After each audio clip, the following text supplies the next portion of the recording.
እንደምን ያላችሁ ወዳጆች የቻምፒየንስ ሊግ የሁለተኛው ዙር ድልድልን በተመለከተ አንዳንድ ነጥቦችን ለማንሳት ነው። በኒውን ስዊዘርላንድ ይፋ በተደረገው የቻምፒየንስ ሊግ ድልድል አንዳንድ ትልልቅ ጨዋታዎችን እንድናይ የሚያስችለን ነው። በዓለም የክለቦች ዋንጫ ፍጻሜ የተገናኙት ፓሪስ ሳን ዠርመንና ቼልሲ በቻምፒየንስ ሊግ ይገናኛሉ። ጋላታ ሳራይና ሊቨርፑል በዚህ ውድድር ዘመን በመጀመሪያው ምዕራፍ ተገናኝተው ነበር። ጋላታ ሳራይ 1-0 ያሸነፈበት ጨዋታ ማለት ነው። አሁን በደርሶ መልስ በጥሎ ማለፍ ይገናኛሉ። ሪያል ማድሪድና ማንቸስተር ሲቲ እስከ 2012 ድረስ በታሪካቸው ተገናኝተው አያውቁም። አሁን ግን ለ5 ተከታታይ ሲዝኖች ይገናኛሉ እና 17ኛ ጨዋታቸው ይሆናል በሁለቱ ቡድኖች መካከል የሚደረገው እና የዩሮፒያን ክላሲክ ብለውታል የዩኤፋ ኦፊሻል ሲናገሩ እንደሰማችሁት። በዚህም ሲዝን በድጋሚ ተገናኝተዋል በሳንቲያጎ ቤርናቤው ማንቸስተር ሲቲ ሪያል ማድሪድን ያሸነፈበት ጨዋታ ማለት ነው። አታላንታ በድጋሚ ከጀርመን ቡድን ጋር ይገናኛል። ባለፈው በጣም ትልቅ ከምባክ ነበራቸው ቦሩሲያ ዶርትሙንድን ከ2-0 የመጀመሪያ ጨዋታ ሽንፈት 4-1 ድል አድርገው ያለፉበት። አሁን ግን የበለጠ ብርቱ ባላጋራ ይጠብቃቸዋል። አንዳንዶቹን ጨዋታዎች በተመለከተ እየተመለስኩ አነሳቸዋለሁ፣ ግን ዝም ብሎ ሃይላይት ለመስጠት ነው። ኒውካስልና ባርሰሎናም ይገናኛሉ። ኒውካስልና ባርሰሎና በዚህ ዓመት ተገናኝተዋል በቻምፒየንስ ሊግ፣ ግን ደግሞ ከ23 ዓመት በኋላ በድጋሚ በጥሎ ማለፍ ምዕራፍ ሁለቱ ቡድኖች ይገናኛሉ ማለት ነው። 1997 ላይ 2002 ላይ ሁለቱ ቡድኖች ተጫውተው ያውቃሉ። የ1963 የዩኤፋ ካፕ ፍጻሜ ከተደረገ በኋላ ለመጀመሪያ ጊዜ ቶተንሃም ሆትስፐርና አትሌቲኮ ደ ማድሪድ ይገናኛሉ። የቶተንሃም በታሪክ ያለ ስፍራ ከሚጠቀሱለት ጉልህ ጨዋታዎች መካከል አንደኛው ይሄኛው የፍጻሜ ጨዋታ ነው። ቢል ኒኮልሰን የሚባሉ በጣም ትልቅ አሰልጣኝ ነበሩት። ምናልባት የቶተንሃም ወርቃማ ዘመን የሚባለው እርሱ ነው። ከእንግሊዝ ቡድኖች መካከል የመጀመሪያው የአውሮፓ ውድድርን ያሸነፈው ቀዳሚ ቡድን ነው። 5-1 ነበር ዛ የፍጻሜ ጨዋታ ላይ ያሸነፈው። እንግዲህ አሁን ሁለቱ ቡድኖች ደግሞ በቻምፒየንስ ሊግ በሁለተኛው ዙር ይገናኛሉ ማለት ነው። ከግማሽ ክፍለ ዘመን በኋላ ሁለቱ ቡድኖች በአውሮፓ መድረክ የሚያደርጉት ጨዋታ ነው። የዚህኛው የቻምፒየንስ ሊግ ሲዝን በጣም አስደናቂ ቡድን ቦዶ ግሊምት ከስፖርቲንግ ሊዝበን ጋር ይጫወታል። ባየር ሌቨርኩዘን ከአርሰናል ጋር ይገናኛል። እነዚህ ናቸው እንግዲህ ጨዋታዎቹ፣ የሁለተኛው ዙር ጨዋታዎች። አንዳንዶቹን ጨዋታዎች ለማንሳት እንግዲህ የቻምፒየንስ ሊግ ድልድል ይፋ ከሆነበት ሰዓት ጀምሮ ብዙ ሲወራ የምትሰሙት አርሰናል በጣም የተዋጣለት የቻምፒየንስ ሊግ ጉዞን ለማድረግ የሚያስችል ድልድል አጋጥሞታል የሚል ነው። በወረቀት ደረጃ እሱን መቃወም የሚቻል አይመስለኝም። ያው ቻምፒየንስ ሊግ የጥሎ ማለፍ ጨዋታዎች በሞመንቶች ላይ የሚመሰረቱ ናቸው፣ ግን በወረቀት ላይ ምንም ጥያቄ የለውም አርሰናል ከሁሉም የእንግሊዝ ቡድኖች ቢያንስ ቀለል ያለ ተጋጣሚና ቀለል ያለ ሩትም ነው ያለው። እስከ ግማሽ ፍጻሜ ድረስ የአውሮፓ ሱፐር ፓወሮች የሚባሉትን ክለቦች ሳያገኝ መጓዝ ይችላል። ምሳሌ ቼልሲ እንዳነሳውት ከፓሪስ ሳን ዠርመን ጋር ነው የሚገናኘው። ማንቸስተር ሲቲ ከሪያል ማድሪድ ጋር ነው የሚጫወተው። ኒውካስል ከባርሴሎና ጋር ነው የሚገናኘው። የሊቨርፑል ቀለል ያለ ሊባል ይችላል ከጋላታ ሳራይ ጋር ስለሆነ የሚጫወተው፣ ግን ደግሞ ያለበት ሩት በሩብ ፍጻሜ ከከባድ ተፋላሚ ጋር ያገናኘዋል። የቶተናምም ከአትሌቲኮ ማድሪድ ቀላል ጨዋታ አይደለም። ስለዚህ በአውሮፓ ውድድር የትኛውንም ጨዋታ ቀላል ብሎ ማሳነስ ባይገባም፣ ግን ደግሞ የክብደት ደረጃ አለ አይደለም፣ የዲፊከልቲ ሌቭል ዲግሪ አለው። ለምሳሌ እዛው ቡንደስሊጋ ውስጥ ያለውን ባየር ሚኒክን መግጠምና ባየር ሌቨርኩዘን መግጠም እኩል ሊሆን አይችልም። ምንም እንኳ ሁሉም የቻምፒየንስ ሊግ ጨዋታዎች የመጨረሻዎቹ 16 ቤስት የአውሮፓ ቡድኖች ናቸው ቢያንስ በዚህ ሲዝን ባላቸው ውጤት። ስለዚህ ጨዋታውን ቀላል ልትሉት አትችሉም። ነገር ግን አርሰናል እንደው በአንድ በኩል ዩ ሜክ ዩር ኦን ላክ ይባላል። በቻምፒየንስ ሊግ አንደኛ ሆኖ በማጠናቀቁ ምክንያት ያገኘው እድል መሆኑን ከግምት ማስገባት ያስፈልጋል። ያው እጣ ነው። ስለዚህ እጣ የእድል ኤሌመንት አለው። አንዳንድ ጊዜ እድለ ቢስ ትሆናላችሁ። ባለፈው የውድድር ዘመን ለምሳሌ ሊቨርፑል ልክ እንደዚህኛው ሲዝን አርሰናል በቻምፒየንስ ሊግ በመጀመሪያው ምዕራፍ አንደኛ ሆኖ ነበር የጨረሰው። የሁለተኛው ዙር ምዕራፍ ይፋ ሲደረግ ከፓሪስ ሳን ዠርመን ጋር የተገናኘው። አሁን ይሄ የእድል ኤሌመንት አለው፣ ምንም ጥያቄ የለውም። እንዴት ልዩነት እንደሚያመጣ የምታውቁት ለምሳሌ ኤሎ ሬቲንግ የሚባል አለ። የቡድኖችን ጥንካሬ በቅርብ ጊዜ ባሉ ውጤቶች የሚለካ ማለት ነው። እና ከ1 እስከ 10 ባለው ሬቲንግ ውስጥ 6ቱ ምርጥ ቡድኖች አርሰናል ባለበት ሩት አይደለም ያሉት፣ በተቃራኒው ሩት ነው ያሉት። 6ኛ ስፍራ ላይ ያለው ባርሰሎና ብቻ ነው አርሰናልን እስከ ግማሽ ፍጻሜ ድረስ ባለው ጊዜ ሊያገኝ የሚችለው፣ እሱንም ሴሚፋይናል ድረስ እንጂ በሩብ ፍጻሜም ከባርሰሎና ጋር አይገናኝም አርሰናል። አሁን የሚገጥመው 22ኛ ስፍራ ላይ በኤሎ ሬቲንግ የተሰጠውን ባየር ሌቨርኩሰን ነው። ባየር ሌቨርኩሰን ያ ሻምፒዮን የሆነው ቡድን በፍጥነት ፈርሷል። የአርቴታ የልጅነት ጓደኛ ሻቢ አሎንሶ ያው ባይሳካም ወደ ሪያል ማድሪድ ሄዶ ነበር። የቡድኑ የዛ የቡንደስሊጋ አሸናፊው ቡድን ቁልፍ ተጫዋቾች በተለይ በዚህኛው የዝውውር ጊዜ በቅርብ ባለፈው በነበረው ክረምት ግራኒት ዣካን፣ ፍሎሪያን ቪትስን ጨምሮ በጣም ብዙ ትልልቅ ተጫዋቾችን አጥተዋል። እንደምታውቁት አሰልጣኙን ብቻ ሳይሆን ከዚያ ኤሪክ ቴንሃግን ቀጠሩ። ቴንሃግ ከ3 ጨዋታዎች በኋላ ተሰናበቱ። አሁን ሆላንዳዊውን ሂውልሙንድ የሚባሉትን አሰልጣኝ ቀጥሯል እና ቡድኑ በጣም ኢንኮንሲስተንት ነው። አንዳንድ ትልልቅ ድሎች ሲያስመዘግብ ታዩታላችሁ። ወደ ኤቲሃድ ሄዶ የማንቸስተር ሲቲን ማሸነፍ ወይ በዛው በቡንደስሊጋ ላይፕዚሽን ማሸነፍ አይነት ነገር ግን አንዳንድ ጊዜ ደግሞ 14ተኛ ስፍራ ላይ ባለ በሞንቼ ግላድባህ ሲሸነፍ ልታዩት ትችላላችሁ እና እንዲህ አይነት ኢሬጉላር ሲዝን እያሳለፈ ያለ ቡድን ነው። ወጣት ተጫዋቾች ናቸው በአብዛኛው እነዛ ሻምፒዮን የሆኑ ተጫዋቾች ከለቀቁ በኋላ በእነሱ ፈንታ የመጡት። በነገራችን ላይ አርሰናል 2 የቀድሞ የባየር ሌቨርኩሰን ተጫዋቾች ስብስብ ውስጥ አሉ። ፒየሮ ኢንካፒዬ ባየር ሌቨርኩሰን በውሰት ተሰጥቶ ነው ወደ አርሰናል እየተጫወተ ያለው። ካይ ሃቨርትዝ ደግሞ ወደ ቼልሲ ከመዘወሩ በፊት እንደዚሁ የሌቨርኩዘን ተጫዋች ነበር እና አሁን ይሄ በኤሎ ሬቲንግ ቅድም ባነሳሁት ቡድኖች በቅርብ ጊዜ ባላቸው ውጤት ነው ሬቲንጉ የሚወጣው። ፐርፎርማንስ ሪሌትድ የሆነ ነው። የቡድኖችን ወቅታዊ ብቃት በሀገር ውስጥም በአህጉር ውስጥ ውድድርም የሚለካ ነው። ከዛ ይህንን ቡድን አርሰናል ማለፍ ከቻለ እና ምንም ጥያቄ የለውም ፌቨራይት ነው ይህንን ቡድን አሸንፎ ለማለፍ ቀጥሎ የሚያገኘው 41ኛ ቦታ ላይ በኤሎ ሬቲንግ የተሰጠው ቦዶ ግሊምትን ወይም 13ኛ ስፍራ የተሰጠው ስፖርቲንግ ሊዝበንን ነው። በሩብ ፍጻሜ የሚያገኘው ከስፖርቲንግና ከግሊምት አንደኛውን ስለሆነ የሚገጥመው እና እስከ ግማሽ ፍጻሜ ድረስ ቢያንስ በወረቀት ደረጃ እንዳልኩት የተሳለጠ ነው ሊባል ይችላል። አምና እንደምታስታውሱት በሩብ ፍጻሜ ከሪያል ማድሪድ ጋር ተገናኝቶ ነበር አርሰናል። አሁን እንደዛ አይሆንም። ቢያንስ በወረቀት ደረጃ ቀለል ያሉ ቡድኖችን የሚገጥመው እንግዲህ አሁን ስፖርቲንግን ለምሳሌ እንግዲህ ባየር ሌቨርኩሰንን የቤት ስራ ማጠናቀቅ አለበት። ግን ስፖርቲንግን ለምሳሌ ቢገጥም የስፖርቲንግ ጨዋታ ቀላል ነው ማለት አይደለም። ስፖርቲንግ ሊዝበን በእርግጥ አርሰናል እንዳሁኑ አልነበረም። ግን ታስታውሱ እንደሆን በ2022-23 የውድድር ዘመን ሩበን አሞሪም አሰልጣኝ በነበረበት ጊዜ አርሰናልን በሩብ ፍጻሜ ይመስለኛል በዩሮፓ ሊግ አሸንፎ ከውድድር ውጭ አድርጎታል። ባለፈው የውድድር ዘመን ሲቲ መጥፎ ሁኔታ ውስጥ በነበረበት ጊዜ ቢሆንም ማንቸስተር ሲቲን 4-1 ሲያሸንፍ አይተናል። ስብስቡም የተለየ ነው፣ አሰልጣኙም የተለየ ነው። የፖርቱጋል ሊግ ዶሚኔት ባደረገበት ሲዝን ነው ያ የነበረው። ግን አሁንም ቢሆን በጣም ጥሩ ቡድን ነው። ከ1 እስከ 8 ባለው ስፍራ ውስጥ ማጠናቀቁን ማስታወስ ያስፈልጋል። ቦዶ ግሊምት ያው እንደምታውቁት በዚህ ዓመት የትልቁ የቻምፒየንስ ሊግ ስቶሪ ነው። አርሰናል ከቦዶ ግሊምት ጋር ቢገናኝ ጨዋታው ቀላል ይሆናል ማለት አይደለም። ያለፉት 4 የዚህን የኖርዌይ ትንሽ ቡድን ድሎች ብታዩ ማንቸስተር ሲቲን፣ አትሌቲኮ ማድሪድን፣ ኢንተር ሚላንን 2 ጊዜ በቻምፒየንስ ሊግ 5-2 በሆነ ድምር ውጤት ያሸነፈ ቡድን ስለሆነ ዩኒክ ተጋጣሚም ስለሆነ ልታቃልሉት አትችሉም።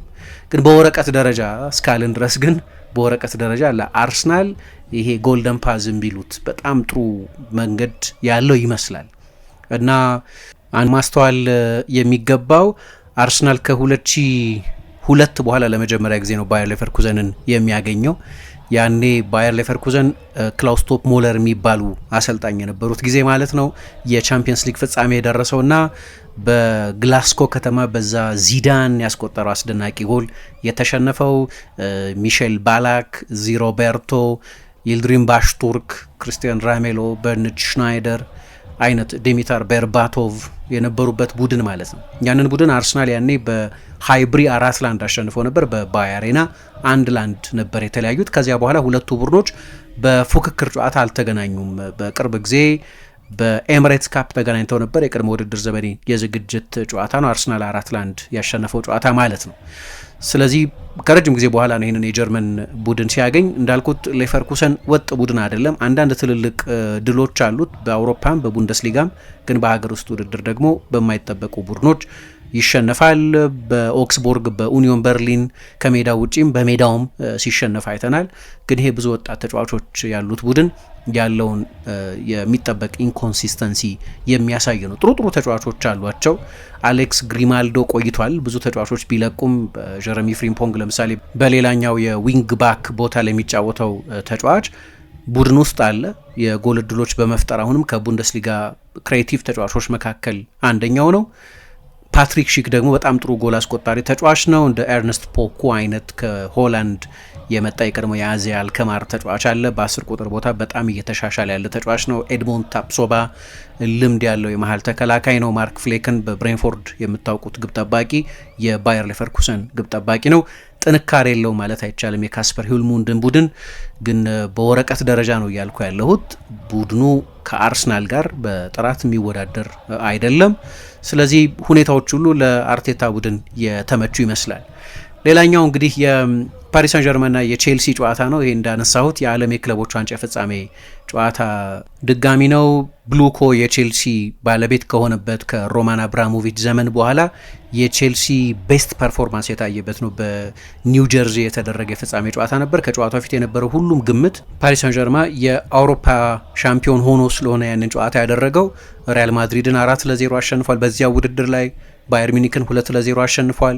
ቻምፒየንስ ሊግ ባሸነፈበት ጉዞ ደግሞ የእንግሊዝ ቡድኖችን ነበር ተራ በተራ ከውድድር እየሸኘ የነበረው። በፍጻሜው ደግሞ ኢንተርን በቻምፒየንስ ሊግ ታሪክ የምንጊዜም ሰፊው ውጤት የ5-0 ድል ነበር የነበረው።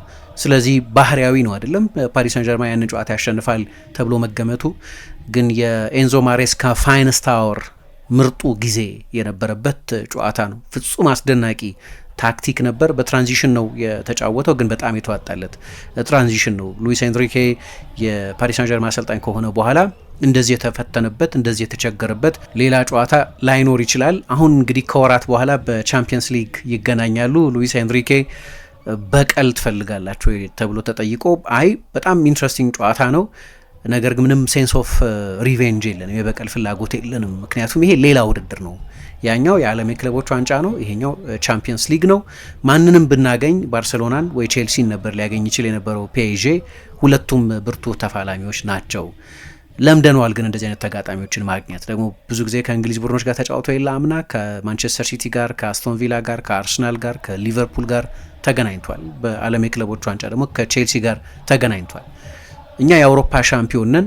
ስለዚህ ከኛ ጋር መጫወት ችግሩ ለሌሎች እንጂ እኛ ከማንም ጋር መጫወት ችግራችን አይደለም። ለኛ ደግሞ የውድድር ዘመኑ ቁልፍ ነጥብ ላይ ደርሰናል፣ ከዚህ በኋላ ነው ቡድን የሚነሳው የሚል አስተያየት ሰጥቷል። በሞናኮ ሁለቱ ጨዋታዎች ላይ ጥሩ አልተጫወተም። እነዛ በሁለቱም ጨዋታዎች የነበሩት ቀይ ካርዶች ናቸው ይህንን ጨዋታ ኮንዲሽን ያደረጉት። በስታድ ደ ሉዊደም በፓርክ ደ ፕራንስም ላይ በተደረጉት ጨዋታዎች በድምር ከ1 ሰዓት ከ15 ደቂቃ ያላነሰ ጊዜ የሞናኮ ቡድን ከ180 ደቂቃው ማለት ነው በ10 ተጫዋች እንዲጫወት ነበር የተገደደው። ሲያልቅም ማርጂናል በሆነ ውጤት ነው 5-4 ነው በድምር ውጤት ፓሪስ ሳን ጀርማ ያሸነፈው። ዴምቤሌ በማይኖርበት ጊዜ በዚህ ውድድር ዘመን 13 ጨዋታ ብቻ ነው ኡስማን ዴምቤሌ የጀመረው። ፋቢያን ሩይዝም ብዙ እየተጎዳ ነው። የዓለም የክለቦች ዋንጫ ልክ እንደ ቼልሲ ሁሉ የፕሪሲዝን ዝግጅቱን ያፋለሰበት በብዙ ውድድሮች ቢዚ ሆኖ የነበረ ብዙ ጉዳቶች ያሉበት ቡድን ነው ፓሪስ ሳን ጀርማ። የአምናው አይነት ቡድን አይደለም። ምናልባት ያው እኔ ሰዎች የሚሰጡት ግምት ፒኤስዤ የበለጠ የማሸነፍ ግምት አለው የሚል ነው፣ ወይ ግምት ይሰጠዋል የሚል ነው። የዓለም የክለቦች ሻምፒዮንና የቻምፒየንስ ሊግ አሸናፊ የሚያደርጉት ጨዋታ ነው። ነገር ግን ቼልሲ በትልልቅ ጨዋታዎች ያለው ሬከርድ ግን እጅግ በጣም ጥሩ ነው። በዚህ ውድድር ዘመን ሊቨርፑልን በፕሪሚየር ሊግ በስታንፎርድ ብሪጅ አሸንፏል። ባርሰሎናን በሰፊ ውጤት አሸንፏል። ከአርሰናል ጋር ለረጅም ደቂቃዎች ሞይሰስ ካይሴዶ በቀይ ወጥቶ አቻ ተለያይቷል። በማንቸስተር ሲቲ ሜዳ ከሜዳ ውጪ አቻ ተለያይቷል። ፒኤስዤ በዚህ ጨዋታ ላይ ከሉዊስ ኤንሪኬ ቡድኖች ባህሪ በመነሳትም የበለጠ የኳስ ቁጥጥር ድርሻ ሊወስድ ይችላል። ይሄ ደግሞ ለቼልሲ የሚስማማ ነው። አሁን ቼልሲ ያሸንፋል እያልኩ አይደለም፣ ግን ጠንካራ ፖሲቢሊቲ ያለው ይመስለኛል።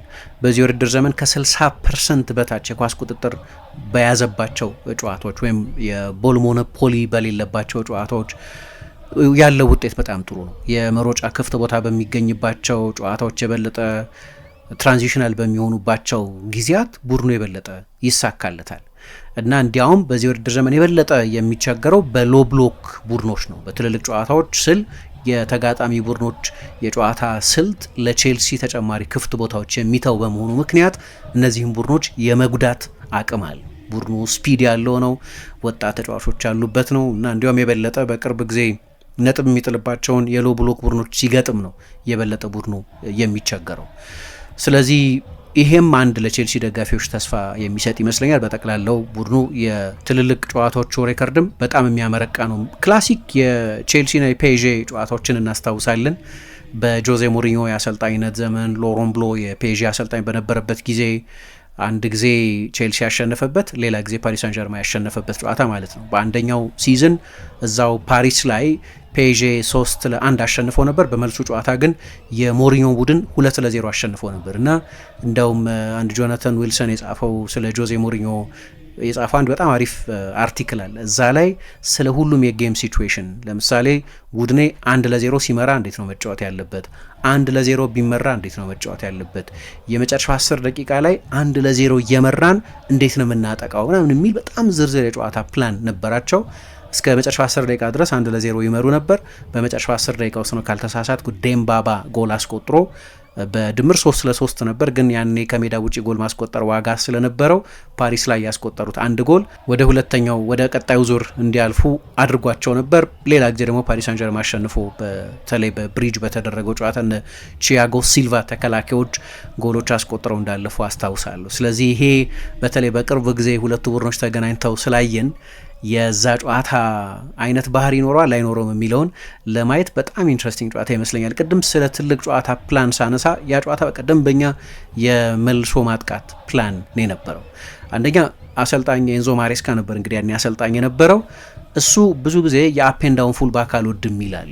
ላይ ታች እያለ የውጭኛውን ኮሪደር ይዞ እየተመላለሰ የሚጫወት ፉልባክ አልወድም፣ የበለጠ ወደ መሀል የሚገባ ኢንቨርት የሚያደርግ አንዳንድ ጊዜም ወደፊት ተጠግቶ አድቫንስድ የሆነ ቦታ 8 ቁጥር ወይ 10 ቁጥር ቦታ የሚይዝ ፉልባክ ነው የምወደው እኔ ብሎ ሲናገር ሰምተነዋል። እዛ ላይ ግን ማሎ ጉስቶ በጣም ጥሩ ነበር የተጫወተው። እንደምታስታውሱት የአፔንዳውን ፉልባክ ሆኖ ነው የተጫወተው። ምናልባት ሉዊስ ኤንሪኬ ሰርፕራይዝድ ሆኖ ሊሆን ይችላል በዛ ጨዋታ በማሬስካ በኩል።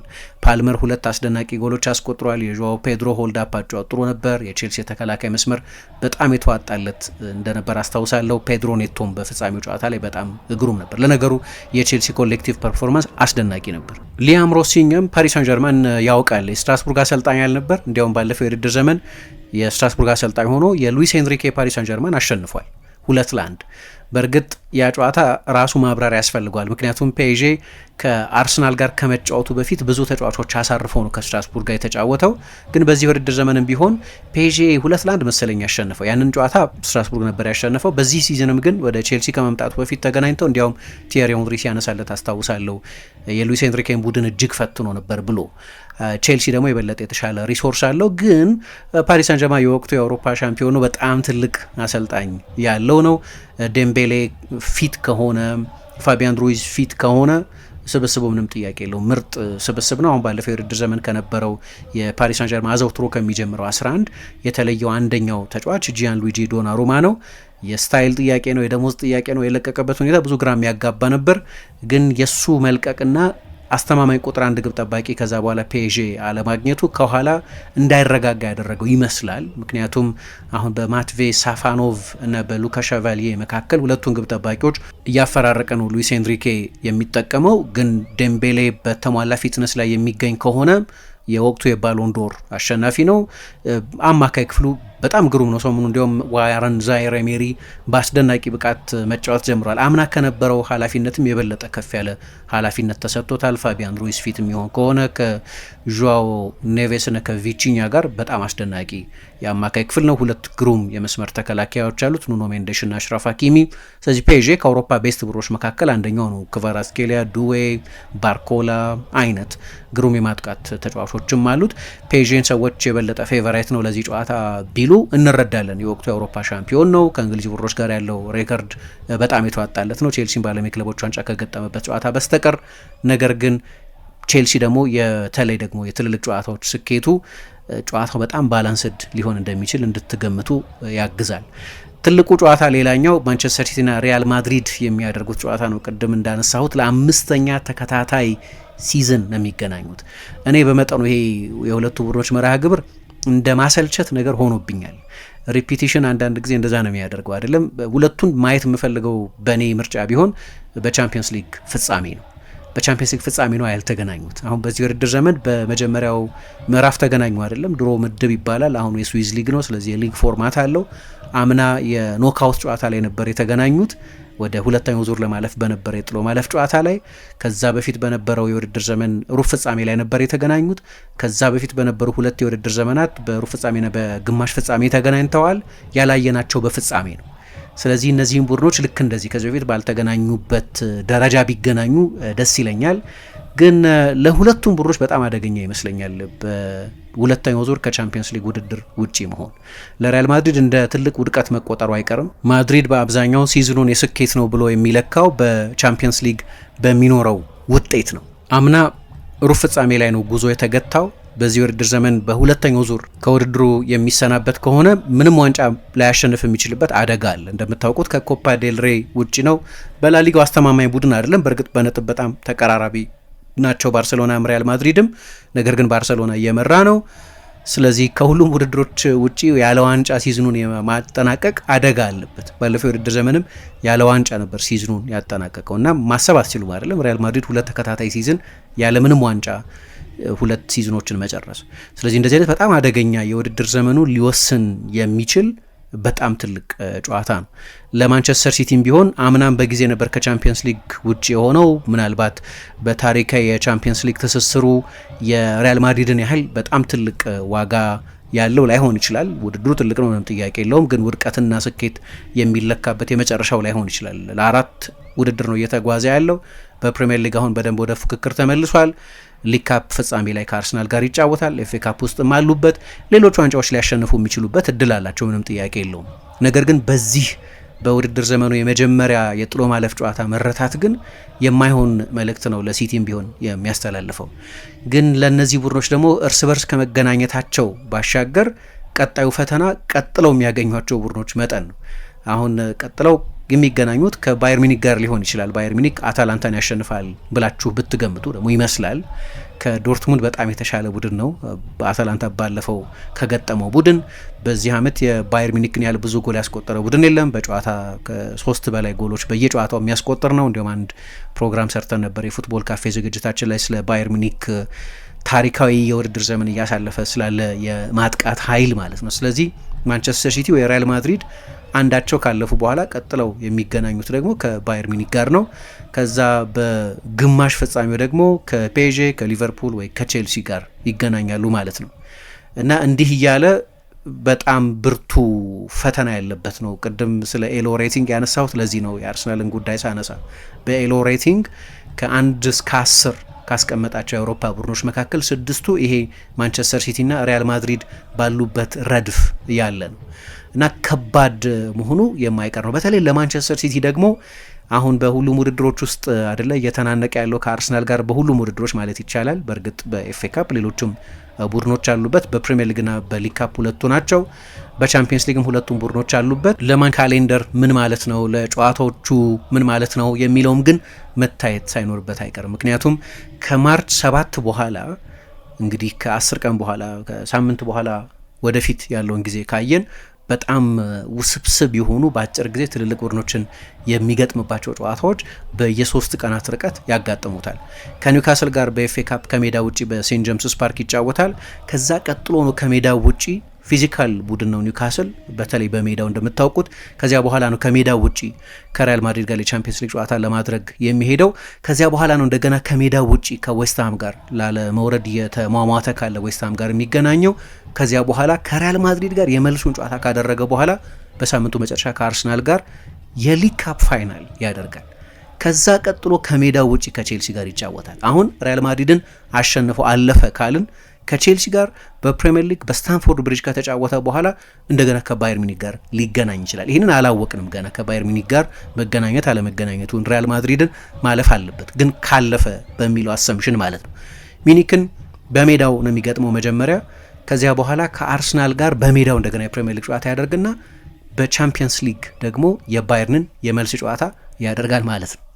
አሁን ይሄ እንደ መርሃ ግብር ካያችሁት ሄሊሽ ነው። በቃ በጣም ከባባድ ጨዋታዎች በ4 የተለያዩ ውድድሮች አሉበት ማለት ነው። ስለዚህ አንዳንድ አሰልጣኞች ምን ያደርጋሉ? አምና ራሱ ጓርዲዮላ አድርጎታል። ከሊግ ካፕ ለምሳሌ በውሳኔ ነው ከቶተናም ጋር በነበረው ጨዋታ ምንም ጭንቀት አልነበረም። ጓርዲዮላ ከተሸነፈን በኋላ ሲስቅ ነበር፣ ቤንች ላይ የነበሩ ተጫዋቾች ሲስቁ ነበር። ምክንያቱም ፕራዮሪቲ ያስፈልጋል አንዳንድ ጊዜ። ስለዚህ ምናልባት ከዛ የሪያል ማድሪድ የመጀመሪያ የቤርናቤው የቻምፒየንስ ሊግ ጨዋታ በፊት ከኒውካስል ጋር የሚደረገው ጨዋታ ላይ በሁለተኛው ቡድን ሊገባ ይችላል። ብዙ ሮቴት ሊያደርግ ይችላል። አሁን እዛ ላይ ሩበን ዲያስን፣ ሃላንድን፣ ሮድሪን፣ ቤርናርዶ ሲልቫን ሪስክ የሚያደርግበት ምክንያት አይታይም። በሪያል ማድሪድ ከ3 ቀናት በኋላ እየጠበቀው ኤፍኤ ካፕን አሁን ምናልባት መተው ሊያስፈልገው ይችላል። መሸነፍ ይፈልጋል ማለት ባይሆንም ሰፊ ስኳድ ነው ያለው ሲቲም ቢሆን። ስለዚህ ግን እነዚህ ፈርስትሬትድ ተጫዋቾቹን ላይጠቀምባቸው ይችላል ብዬ እጠራጠራለሁ። አሁን ስፖርቲንግን ወይ ቦዶ ግሊምትን ቢያገኝ ኖሮ የበለጠ በምቾት ሮቴት አድርጎ ለማለፍ እድል ይሰጠው ነበር።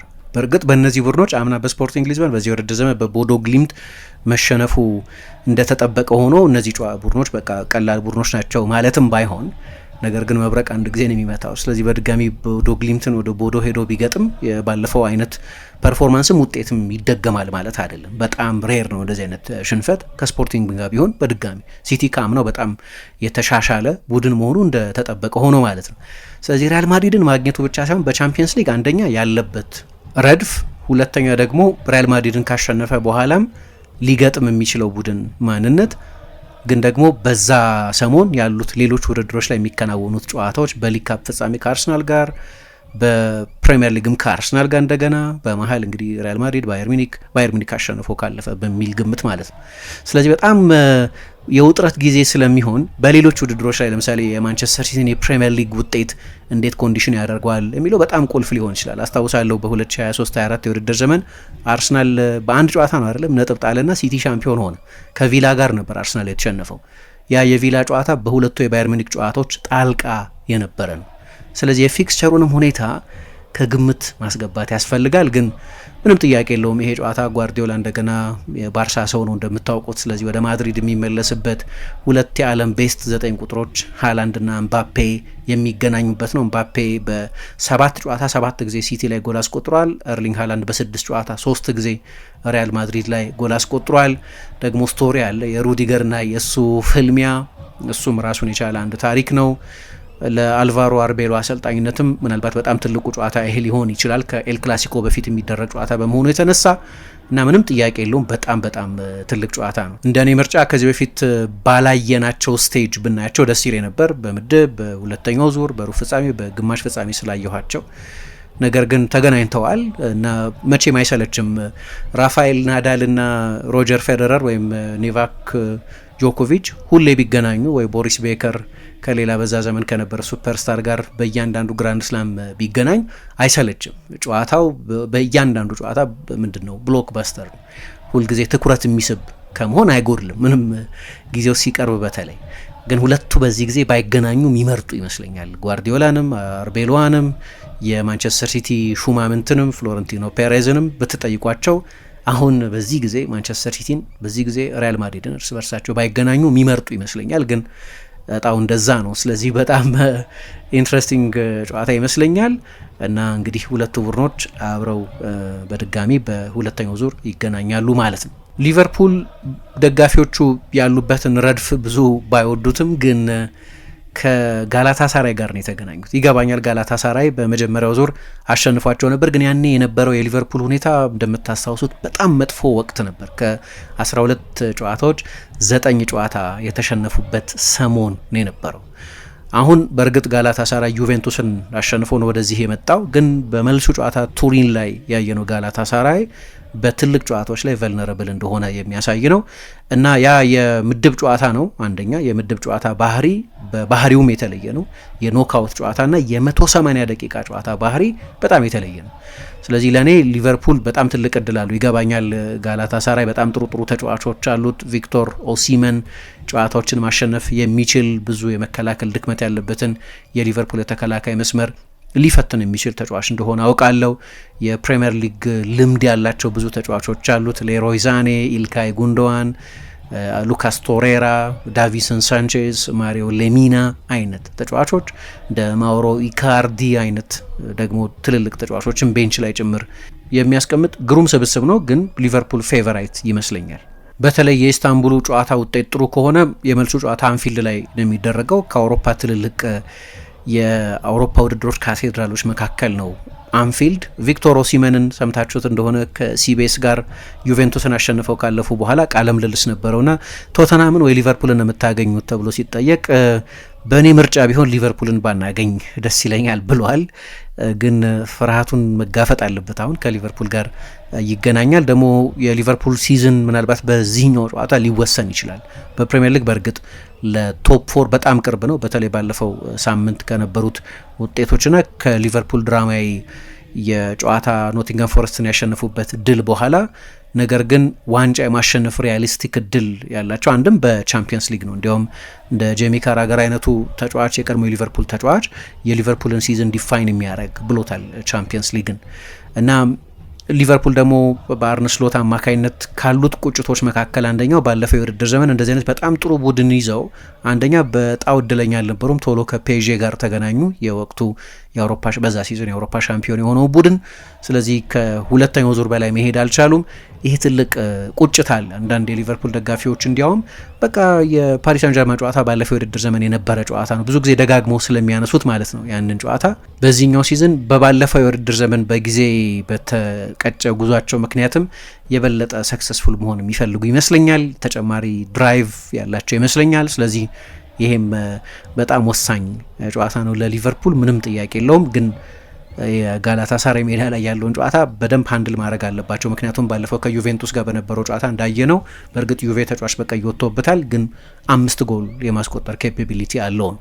ዩቬ በሁለቱም ጨዋታዎች ተጫዋች በቀይ ወጥቶበታል። እሱ አንድ ምክንያት ነው። ግን ዩቬንቱስ ላይ በጠቅላላው 7 ጎል ማስቆጠር ቡድኑ ያለውን የማጥቃት ኃይል የሚያሳይ ነው። ግን በእኔ ግምት ሊቨርፑል ወደ ሁለተኛው ዙር ለማለፍ ቀለል ያለ ባላጋራ የደረሰው ይመስለኛል።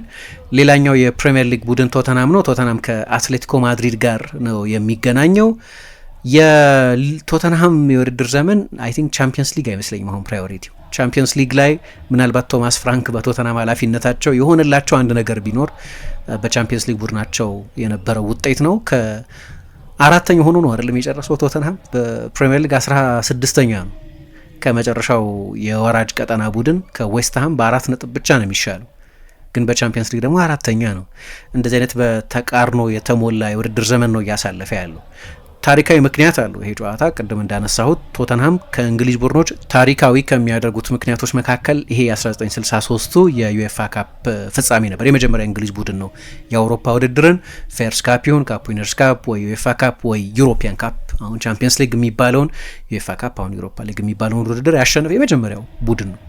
ስለዚህ በዛ ታሪክ ምክንያት ይሄ ጨዋታ የታሪክ ትስስር ያለው ነው። ግን ቶተንሃም አሁን የህልውና ትግል ውስጥ ነው ያለው። ሰሞኑን የሚደረጉ በጣም ቁልፍ ጨዋታዎች አሉበት እና ስለዚህ ለአትሌቲኮ ማድሪድ የቻምፒየንስ ሊግ ቦታን ይዞ መጨረሱ አይቀርም። ያው የላሊጋ የዋንጫ ፉክክር ውስጥ የለበትም።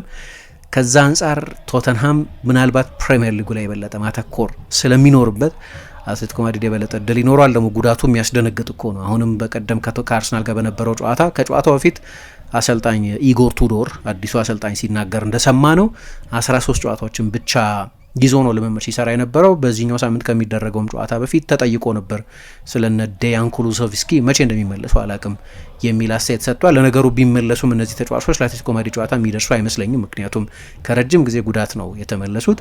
ይሄኛው የማርች አጋማሽ ሳይደርስ የሚደረግ የቻምፒየንስ ሊግ ጨዋታ ነው። አትሌቲኮ ማድሪድ የምትገምቱት ቡድን አይደለም። በእርግጥ ሞቅና ቀዝቀዝ የሚል የትኛው ነው የአትሌቲኮ ማድሪድ ሚድል ግራውንድ ብትባሉ ለመገመት ያስቸግራቸዋል። ባርሴሎናን 4-0 ሊያሸንፍ የሚችል፣ ሪያል ማድሪድን 5-2 ሊያሸንፍ የሚችል፣ በራዮ ቫየካኖ 3-0 ሊሸነፍ የሚችል ቡድን ነው። ወጥ ቡድን አይደለም።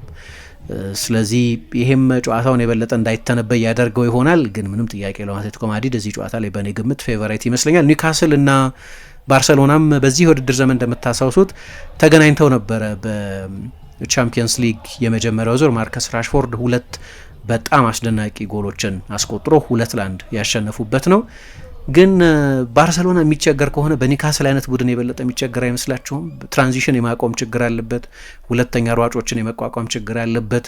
ሰከንድ ሌን ራነርስ የሚባሉትን ማለት ነው። በኦፍሳይድ ትራክ የማታደርጓቸው አይነት ተጫዋቾችን የመቆጣጠር ችግር አለበት። እዛም ጨዋታ ላይ ቢሆን እንደ አንቶኒ ጎርደን አይነት ተጫዋቾች ትልልቅ የጎል እድሎች በማባከናቸው ምክንያት እንጂ ምናልባት ላይሸነፉ ይችሉ ነበር። ከፊዚካሊቲም አንጻር የበለጠ በጣም ፊዚካል ቡድን ነው። በተለይ በሴንት ጄምስስ ፓርክ ኒውካስል በጣም ሊያስቸግረው የሚችል ይመስለኛል ባርሰሎናን። በእርግጥ ባርሳ ትልልቅ ስታሮች ያሉት መሆኑ እንደተጠበቀ ሆኖ ግን የኒውካስል ያጨዋወት አይነት ለፖሴሽን ግድ የለውም። በትልልቅ ጨዋታዎች ላይ በጣም በከፍተኛ ፍጥነት የሚያጠቃ ቡድን ነው። ባርሰሎና ደግሞ በቅርብ ጊዜ አሰልጣኝ ፍሊክ በተለይ ከነዛ 2 ተከታታይ ሽንፈቶች በኋላ በአትሌቲኮ ማድሪድ 4-0 ከተሸነፉ ደግሞ ከቀናት በኋላ በካታሉኛ ደርቢ በዢሮናም እንደዚሁ በሞንቴሊቪ ከተሸነፉ በኋላ ተጫዋቾችን ሰብስበው ምንድነው ችግራችን ብለው ከተጫዋቾቹ ጋር ልብ ለልብ ተገናኝተው ተነጋግረዋል ይባላል። ከዛ ስብሰባ በኋላ ተጫዋቾቹ የሃይላይናችን ሁኔታ በተለይ በአንዳንድ ጨዋታዎች አዳፕት መደረግ አለበት፣ ሁሉንም ጨዋታዎች በተመሳሳይ ዲፌንሲቭ ላይን መጫወት የለብንም የሚል እምነት እንዳላቸው በስፔን ብዙሃን መገናኛዎች በኩል ሰምተናል። እና ኒውካስል ከሚያጠቃበት ስፔሲፊክ ባህሪ አንጻር አሰልጣኝ ፍሊክ መጠነኛ ሪአጀስትመንት ያደርጉ እንደሆነ አላቅም። እንደምታውቁት በዚህ ጉዳይ ላይ መደራደር የሚፈልጉ አሰልጣኝ አይደሉም።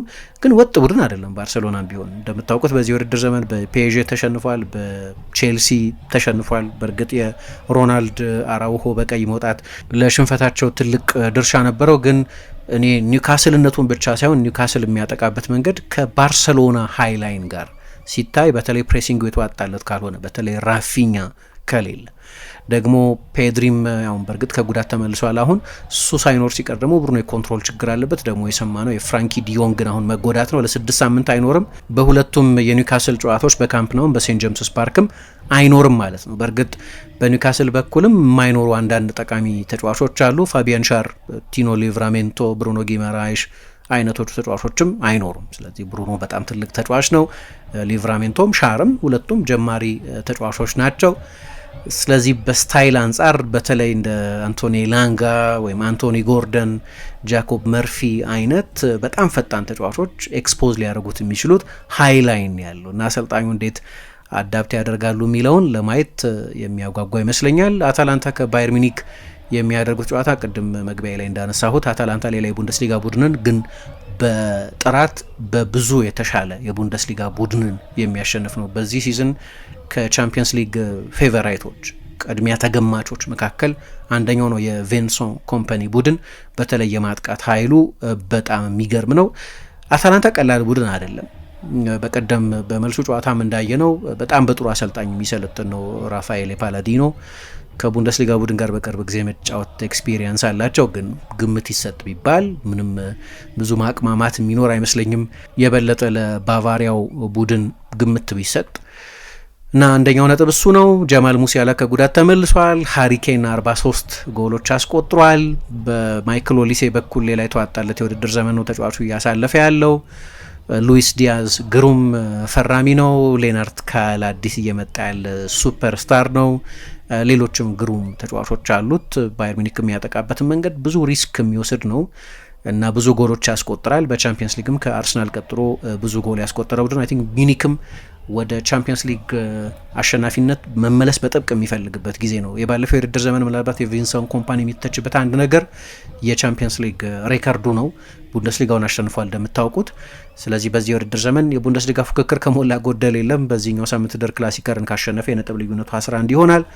ስለዚህ በቻምፒየንስ ሊግ ላይ የበለጠ ተጫዋቾች ሮቴት ለመጠባብ ስኳድ ነው ያለው። ስለዚህ ሮቴት ማድረግ ይጠይቀዋል። በቡንደስሊጋ ጨዋታዎች ላይ እንደዚህ አይነት ሰፊ ማርጅን ስላለ አሁን 8 ነጥብ አለው። ይህን ጨዋታ የሚያሸንፍ ከሆነ 11 ይሆናል። ባያሸንፍም 8 በጣም ሰፊ ነው። ቦሩሲያ ዶርትሙንድ በቀደም ከላይፕዚግ ጋር እንዳየ ነው ደስተኛ ነበሩ። ከላይፕዚግ ጋር 2-2 በመለያየታቸው የቡንደስሊጋ ሻምፒዮንነት ሪያሊስቲክ እድል አለን ብለው የሚያምኑ አይመስለኝም። ቦዶ ግሊምት ከስፖርቲንግ ሊዝበን ያው ኢንትረስቲንግ ጨዋታ ነው። ለቦዶ ግሊምት ትልቁ ዜና ይመስለኝ ማንቸስተር ሲቲን አቮይድ ማድረጋቸው ነው። ሪካርዳቸው ጥሩ ነው። ከሲቲ ጋር አንድ ጊዜ ተገናኝተው ያንን ጨዋታ አሸንፈዋል። ግን ምርጫ ቢሰጣቸው ከስፖርቲንግና ከሲቲ ስፖርቲንግን ማግኘታቸውን የሚመርጡ ይመስለኛል። አይታወቅም። ትልልቅ ቡድኖችን ሲያሸንፉ መቆየታቸው አንድ ነገር ሆኖ ግን አንድ የሚለይ ነገር አለው። እንደምታውቁት ጥቅም ይሁን ጉዳት አላቅም፣ አሰልጣኙ ጉዳት ነው ብለዋል። የሊግ ውድድር እየተደረገ አይደለም በኖርዌይ ግን አሁን ማርች ላይ ይጀምራል። አየሩም ሞቅ ይላል ትንሽ ከሌላው ጊዜ እና ያ የኢንቫይሮንመንታል አድቫንቴጅን በመጠኑ ይቀንስ ይሆናል። አየሩ እንደዛ በጣም ብርቱ ቅዝቃዜ ላይሆን ይችላል፣ ፍሪዚንግ ኮልድ ላይሆን ይችላል። እሱ ልዩነት ያመጣ ይሆናል። ግን በጠቅላላው ግን ለቦዶ ግሊምት የሊግ ውድድር የሚጀመርበት ወቅት በመሆኑ ምክንያት እንደው እንደ አድቫንቴጅ እናየው ይሆናል። አሰልጣኝ ክኑትሰን ግን ምንድነው ሲሉ የነበሩት ለእኛ በጣም አስቸጋሪ ነበር፣ 2 የዝግጅት ጨዋታ ብቻ ነው ያደረግነው የሚሉ አሉ። አንዳንዶች ደግሞ ቻምፒየንስ ሊግ ላይ ኤክስክሉሲቭሊ ፎከስ በማድረጋቸው ምክንያትም ነው እነዛን ድሎች ያገኙት የሚል አስተያየት የሚሰጡ ሰዎች አሉ። ስለዚህ እንዴት እዚህ ጨዋታ ላይ ቢሄቭ እንደሚያደርጉ ማወቅ እፈልጋለሁ። ስፖርቲንግ ሊዝበን ከ1 እስከ 8 ያጠናቀቀ ቡድን ነው። ፔዥን ሊዝበን ላይ አሸንፏል።